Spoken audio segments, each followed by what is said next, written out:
सभी को जोहार।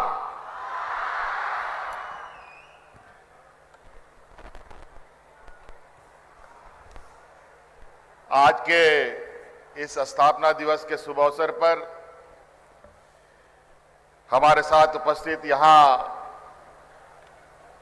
झारखंड राज्य के राज्यपाल महोदय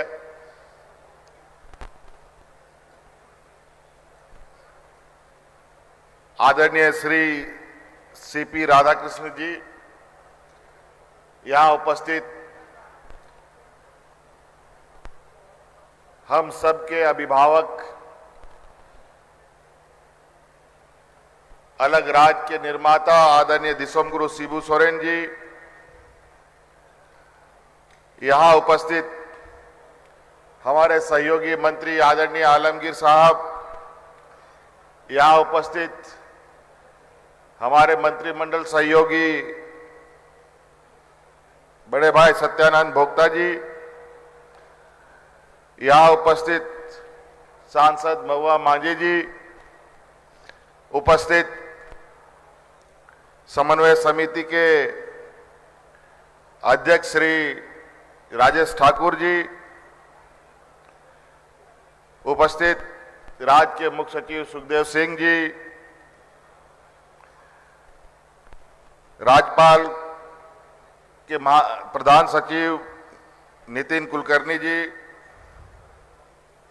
डीजीपी साहब,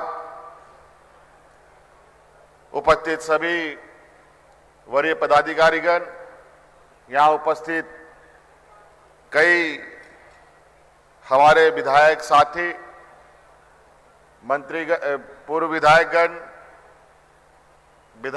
सांसदगण, पूर्व सांसदगण और विशेषकर यहां उपस्थित आप सभी नौजवान साथी, मीडिया कर्मी, आप सबको इस स्थापना दिवस की ढेर सारी शुभकामनाएं देते हुए पुनः आप सबको जोहार करता हूं। आप सबको मालूम है और झारखंड के साथ साथ अब पूरे देश को मालूम हो चुका है कि आज का दिन कितना महत्व है। आज भगवान बिरसा मुंडा जी का जयंती दिवस भी है और आज ही के दिन हमारा ये नया राज बना और इस राज को लेने के लिए, इस राज को बनाने के लिए अनगिनत लोगों की शहादत राज को पाने के लिए हुई और आज ये राज एक वीरों के राज के रूप में भी जाना जाता है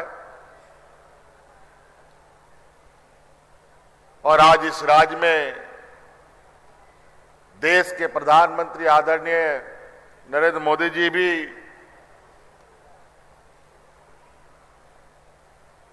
पहुंचे और भगवान बिरसा मुंडा जी के जन्म स्थल को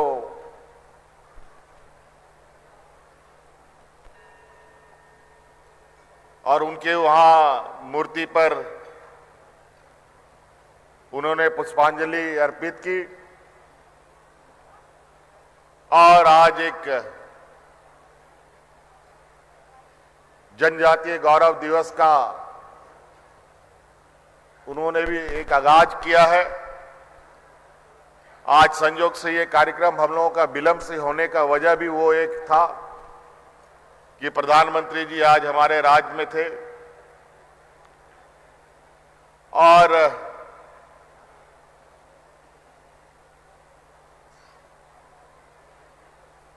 इस वजह से थोड़ा आज हमारा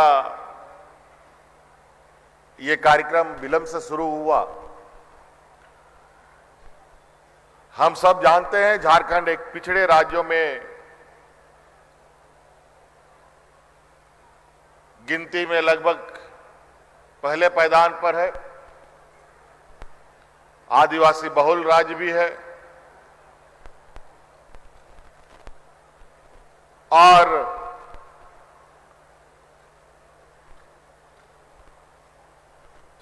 इस राज्य में पिछड़ापन सिर्फ गरीबी का ही नहीं है बल्कि सामाजिक, आर्थिक, शैक्षणिक सभी तरीके के पिछड़ापन इस राज्य में आपको मिलेगा।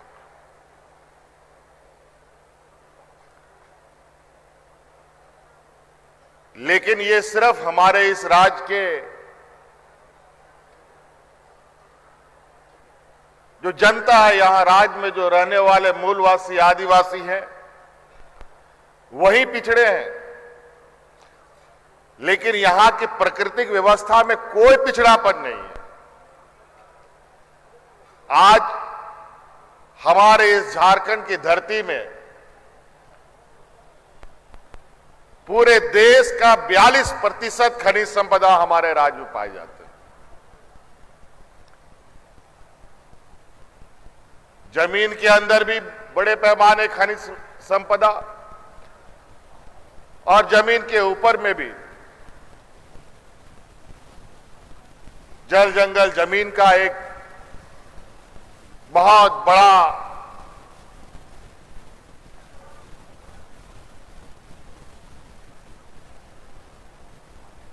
कहेंगे कि लगभग झाड़ जंगल को भी मिला ले तो 50% जमीन घिरा हुआ है। और अब अलग राज्य होने के बाद थोड़ी सी यहां जनसंख्या बढ़ी, कई लोग बाहर से आकर के भी यहां पर अपना गुजर बसर लोगों ने करना शुरू किया। नहीं तो बहुत छोटा संख्या यहां पर मूलवासी आदिवासियों का हुआ करता था। उसके बावजूद भी यहां पर बोकारो स्टील प्लांट जैसा उद्योग लगा, यहां एचएससी जैसा उद्योग लगा, यहां टाटा स्टील जैसा उद्योग लगा, यहां कोल इंडिया जैसी बड़ी कंपनियों ने काम किया और अभी कर भी रहे हैं। उसके बावजूद यहां के आम लोगों में जो पिछड़ापन रहा है वो देश में सबसे अधिक रहा है।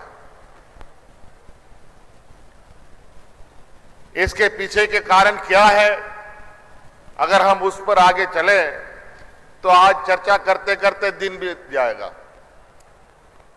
लेकिन अब पीछे की ओर देखने के बजाय आगे कैसे बेहतर हो, इस पर सोचना चाहिए।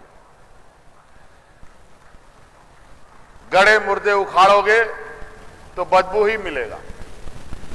और जिन लोगों ने ये गंदगी फैलाई उनको भी अब सजा मिला हुआ है। हमारी सरकार बनने के बाद से दूसरे घंटे से ही सरकार को लोग गिरा रहे हैं। 4 साल हो गए सरकार को,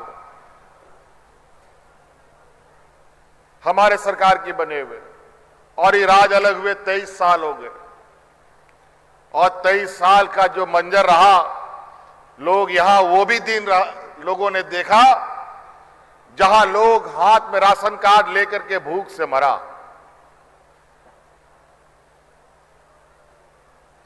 और यही राज है जहां रिकॉर्ड समय में जेपीएससी का एग्जाम का रिजल्ट निकालकर आज झारखंड के नौजवानों को यहां बीडीओ, सीओ और कलेक्टर बना करके अलग अलग जिलों में राज्य के सेवा में लगाने का भी काम किया। सरकार की नौकरियां, प्राइवेट नौकरियां, स्वरोजगार से अपने पैरों पर खड़ा करना सरकार का मुख्य उद्देश्यों में से एक। हमारा 80% लोग ग्रामीण क्षेत्रों में रहने वाले लोग हैं। ग्रामीण क्षेत्रों में सबसे अधिक खेती बाड़ी में लोग अपना जीवन यापन करते हैं। ग्रामीण अर्थव्यवस्था कैसे मजबूत हो, इसको लेकर हम लोगों ने कई ऐसी योजनाएं बनाई हैं, वो आप सबको मालूम है। और नहीं मालूम है तो अभी पुनः आपकी योजना, आपकी सरकार आपके द्वार, आपके दरवाजे पे जा रही है, वहां आप पता कर लें। 20 सालों 23 सालों के अंदर, अभी जो वर्तमान 4 साल के अंदर जो एक परिवर्तन हम लोगों ने करने का प्रयास किया है कि आज के दिन में भी बहुत सारे इलाके ऐसे हैं जहां पदाधिकारी नहीं जाते थे। पदाधिकारी तो जाते ही नहीं थे, बल्कि ग्रामीण लोग भी पदाधिकारी तक नहीं आता था। बहुत सारे लोग ऐसे हैं जिनको आज के दिन में भी उसका ब्लॉक का बीडीओ कौन है, सीओ कौन है, डीसी कौन है, एसपी कौन है, नहीं मालूम। यहां तक कि उसका मुखिया कौन है, उसका एमएलए कौन है, उसका एमपी कौन है, यह भी नहीं जानता है।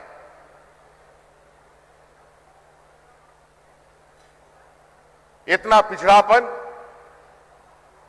किसी भी राज्य के लिए एक अभिशाप के बराबर है। इसीलिए हमने ये सुनिश्चित किया कि सरकार अब राज्य के विकास से कोसों दूर, जहां सरकार की ना योजना जाती है, ना आवाजें जाती है, ना सरकार का कोई नुमाइंदा जाता है, अब उसके दरवाजे में भी सरकार जाएगी और उसका अधिकार उसके दरवाजे में पहुंचाने का काम करेगी। और आज इसको लेकर हम लोगों ने पुनः एक बार आप लोगों ने देखा कि सरकार आपके द्वार, आपकी सरकार के माध्यम से हम लोगों ने लगभग 60 लाख से अधिक गांव की समस्याओं का दरखास्त हमें प्राप्त हुआ। इसका मतलब स्पष्ट है कि ब्लॉक लेवल में लोग का पहुंचना, लोग नहीं पहुंचते हैं, अगर पहुंचते भी हैं तो उनका समस्या का समाधान नहीं होता है। इसीलिए हम लोगों ने इन काम को करना प्रारंभ किया और उनकी समस्याओं का समाधान भी करना प्रारंभ किया। और पहला समाधान के रूप में उन कैंपों के माध्यम से सबसे बड़ा, इस राज्य का सबसे बड़ा ज्वलंत विषय था कि आज इस राज्य में सर्वजन पेंशन को लागू करना। आज इस राज्य में कोई ऐसा वृद्ध व्यक्ति नहीं मिलेगा जिसको पेंशन नहीं मिलता है, कोई ऐसा विधवा महिला नहीं मिलेगी जिसको पेंशन नहीं मिलता, कोई ऐसा विकलांग नहीं मिलेगा जिसको पेंशन नहीं मिलता।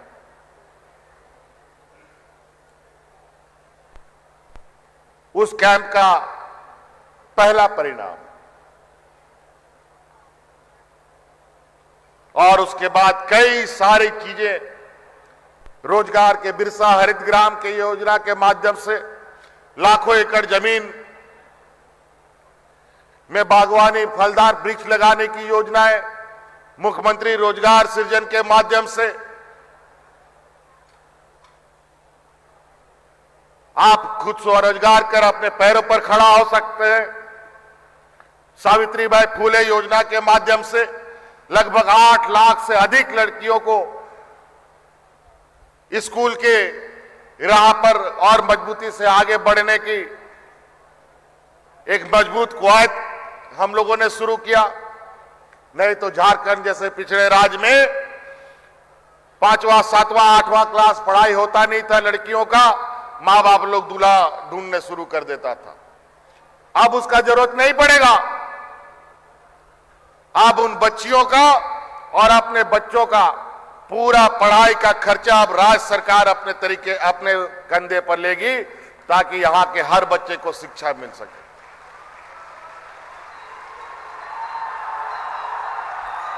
कभी आप लोगों ने सुना था कोई आदिवासी, कोई दलित, कोई पिछड़ा का बच्चा विदेश जाके पढ़ेगा?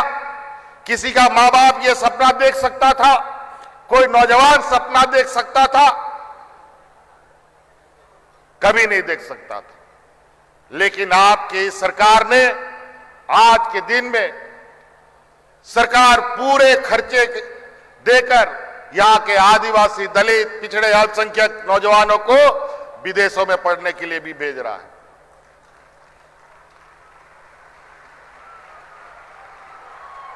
इसलिए आप लोग, आप ही लोगों के भविष्य की सुरक्षा के लिए हम लोगों ने स्थानीय स्तर पर जितने भी उद्योग लगेंगे उन सभी उद्योगों में 75% स्थानीय लोगों की नियुक्ति होगी। ये उन कंपनियों को गारंटी देना होगा, तभी वो कंपनी लगेगी। नहीं तो ऐसे नौकरी भी मांगने से ये कंपनियां भी नहीं देती है। आज श्रम विभाग जो बिल्कुल ही इस राज्य के लिए एक मील का पत्थर साबित हो सकता था, वो एक डिफन पड़ा हुआ था। अभी निरंतर आपने देखा ही कि हम लोगों ने अलग अलग माध्यमों से हजारों नियुक्तियां दी, लगभग 50,000 से अधिक निजी क्षेत्र में और 10,000 से अधिक सरकारी नौकरी हम लोगों ने दे दिया। और तो और जो यहां पर हमेशा क्वेश्चन पेपर लीक होता था, लोग कोर्ट कचहरी करते रहते थे, चोरी चकारी करते थे नौकरियों में, उन सब पे काबू पाने के लिए हम लोगों ने पेपर लीक कानून को रोकने के लिए कानून भी बनाया। और इतना कड़ा कानून बनाया कि अगर कोई पेपर लीक करेगा तो इस तरीके से जेल जाएगा कि दोबारा वो नौकरी के लायक नहीं बचेगा। तो इस तरीके से हम लोगों ने कई सारे चीजें की है जो अब दिखता है, लोगों के चेहरों में दिखता है। और हम यही चाहते हैं, हम अपना प्रचार प्रसार नहीं करना चाहते। हम चाहते हैं यहाँ के लोगों के, यहाँ के नौजवानों के, यहाँ के किसानों के, यहाँ के महिलाओं के चेहरे पे मुस्कान हो। आज जिस तरीके से शहरों में भी आप देखेंगे, रांची शहर में अलग अलग जगहों पर कितने बड़े पैमाने पे फ्लाईओवर्स बन रहे हैं और कितनी तेजी से काम चल रहा है। क्या 23 साल पहले कभी आप लोगों ने ये ऐसी स्थिति यहां पर देखी? आज मुझे लगता है कि विगत वर्षों में सरकार यहां आई गई, लेकिन राज्य के प्रति उनकी संवेदनाएं बिल्कुल शून्य रही।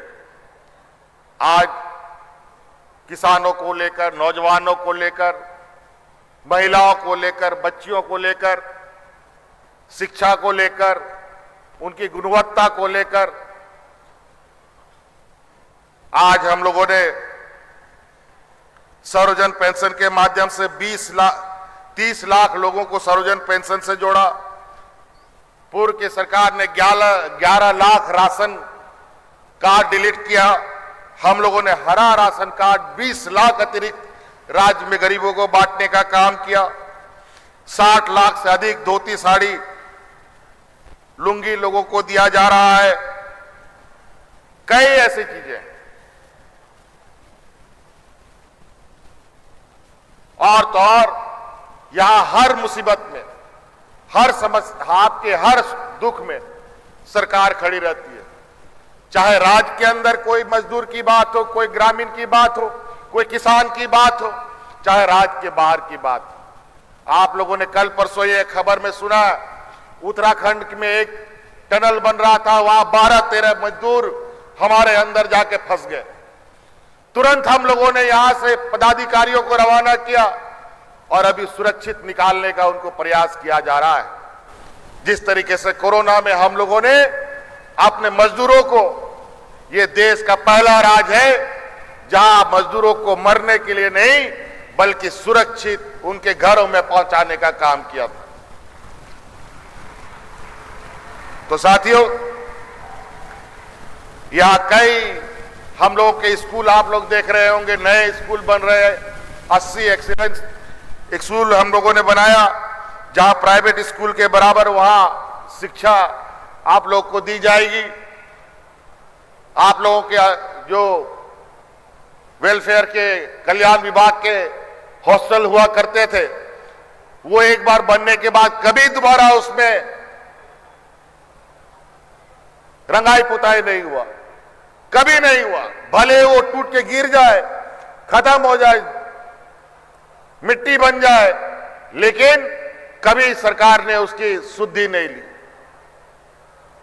लेकिन आज कल्याण विभाग पूरे राज्य के कल्याण विभाग के हॉस्टलों को पूर्ण तरीके से जीर्णोद्धार करने के काम में लगी है। और जो कल्याण विभाग के हॉस्टलों में बच्चे पढ़ते थे, रहने के लिए वहां रहते थे और पढ़ाई करते थे, अपने अपने गांव से, घर से कोई दाल लेके आता था, कोई चावल लेके आता था, कोई राशन, कोई लकड़ी लेके आता था, कोई बर्तन लेके आता था, और खुद पकाओ, खुद खाओ और खुद पढ़ो और खुद सारा काम करो। पढ़ाई लिखाई क्या करेगा, दिन भर उसको खाना बनाने में लगता। आने वाले समय में हम उन योजनाओं के साथ आने की तैयारी कर रहे हैं कि उन कल्याण विभाग के स्कूलों में हम लोग चौकीदार भी देंगे और वहां पर रहने वाले बच्चों के लिए खाने की व्यवस्था भी करेंगे। आप लोगों को सिर्फ पढ़ाई करना है। अभी आप लोगों को मुख्यमंत्री स्टूडेंट क्रेडिट, गुरुजी स्टूडेंट क्रेडिट कार्ड, अभी इस कैंप जो अभी सरकार आपके द्वार चलेगा, उसके माध्यम से आपको ये कार्ड भी मिलेगा। आपको ये कार्ड भी मिलेगा जिससे आपको कोई बेहतर शिक्षा के लिए सरकार से सहायता राशि की आवश्यकता होगी, वो सरकार अविलंब उपलब्ध कराएगी। और आपको पता ही है, माननीय मुख्यमंत्री जी ने बताया कि ग्रामीण सड़कें हम लोगों की कितनी खराब हुआ करती थी। केंद्र सरकार भी अब स्थिति यह है कि जहां केंद्र सरकार डबल इंजन की सरकार नहीं है, वहां पर थोड़ा सा सौतेलापन दिखता है। गरीबों के लिए आवास जो हमारे पास और 8 लाख 8.5 लाख गरीबों को आवास देने की बात थी, वो भी हमें स्वीकृति नहीं मिली। आज इसी के लिए हम लोगों ने अपनी जिम्मेवारी पर उन छूटे हुए 8 लाख गरीब परिवारों को अब वो आवास के नाम से सरकार अपना योजना से 3 कमरे का मकान बना के देने की योजना तैयार कर रही है, जिसका आवेदन भी आपको सरकार आपके द्वार के माध्यम से लिया जाएगा। तो कई ऐसी चीजें हैं। आबुआ वीर आबुआ दिसौम योजना हम लोगों ने प्रारंभ किया, जिससे वन पट्टा, जहां लोग भूमिहीन है, जहां लोग वन पट्टा के अधिकार रखते हैं, उनको वन पट्टा दिया जाएगा। ये भी एक हम लोगों ने सेचुरेट करने का एक निर्णय लिया है कि वन पट्टा पूरा का पूरा, जितने भी राज्य में वन पट्टा के दरखास्त है, उसका अविलंब निष्पादन किया जाए। तो कई ऐसी बातें हैं जिसको अगर हम अभी भी कहें, जैसा मंत्री जी ने कहा, तो हमें बहुत समय लगेगा, क्योंकि आप लोग सुबह से ही इंतजार कर रहे हैं, इसलिए बहुत ज्यादा नहीं कहते हुए अभी हमारे आदरणीय मुख्य अतिथि गवर्नर साहब जी को भी बोलना है। इन्हीं बातों के साथ यहाँ के नौजवान जिनको आज ऑफर लेटर मिला है, आप सब लोगों को बहुत बहुत शुभकामनाओं के साथ अपनी बातें समाप्त करता हूँ। जय हिंद, जय झारखंड, झारखंड के वीर शहीद अमर रहे। जोहार।